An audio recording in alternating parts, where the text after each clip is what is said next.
next আৰু এটা ধুনীয়া ছেট লৈ আহিছোঁ আপোনালোকক কেনেকুৱা লাগিছে জনাব এইটো আপোনালোকে বহুতেই বিচাৰিছিলে আগতে মই বনাইছিলোঁ পাইপ ছেটবোৰ আজিকালি খুব চলিছে ট্ৰেণ্ডিঙত যদি আছে আজিকালি পাইপ ছেটবোৰ চলিছে কাৰণ দেখিবলৈ খুব ষ্টেণ্ডাৰ্ড লাগে অকল জেঠি পতা তিনিটাকৈ আছে বা আপোনালোকে হেণ্ড চৰাই পাই যাব মই নেক্সট ৰিলছটোত আপোনালোকৰ হেণ্ড চৰাইটো দেখাম চ' এতিয়া এনেকুৱা জেঠি পতা তিনিটাকৈ আছে খুব ধুনীয়া আৰু ইয়াৰিংছটো এনেকুৱা টপত আহিব টপ যদিও ডাঙৰ চাইজ কিন্তু সৰু নহয় চ' যদি লাগে বুকিং কৰি ল'ব আৰু ইয়াৰ প্ৰাইচটো আপোনাৰ এনেই নৰ্মেলি আগত বহুতে লৈছিলে তেতিয়া 4500 আছিলে বাট এতিয়া আপোনালোকে 4200 ল'ব পাৰিব 4200 ল'ব পাৰিব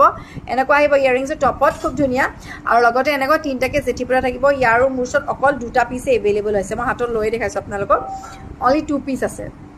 চ' যদি লাগে ইনষ্টেণ্ট বুকিং কৰিব আৰু এইবোৰ সম্পূৰ্ণ ৰন্থলীমেড অসমীয়া গহনা হয় যিটো আপোনাৰ পিয়'ৰ ৰূপৰ ওপৰত সোণপাত লগোৱা অসমীয়া গহনা হয় আৰু এটা কথা মেইন কথা আপোনালোকক কৈ দিওঁ আমি বহুতে সুধে এইটো লাইফ টাইম গেৰাণ্টি থাকে লাইফ টাইম গেৰাণ্টি আমি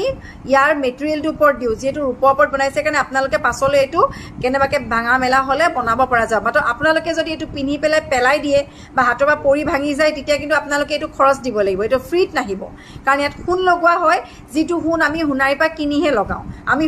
ফ্ৰীত সোণ লগাই দিব নোৱাৰোঁ সেইকাৰণে এইটো ৰখাটো একদম মানে একদম আলফুলে ৰখা নিচিনাকৈ ৰাখিব লাগিব য'তে ত'তে পেলাব নালাগিব খুব মৰমেৰে ৰখা বস্তু এইবোৰ হাতৰ পৰা পৰিলে লগালগ ভাঙি যাব চ' এইটো কাৰণে দাম যেনেকুৱা বস্তুটো ৰখাও তেনেকৈ ভালকৈ ৰাখিব লাগিব যদি লাগে বুকিং কৰিব প্ৰাইচটো হৈছে 4200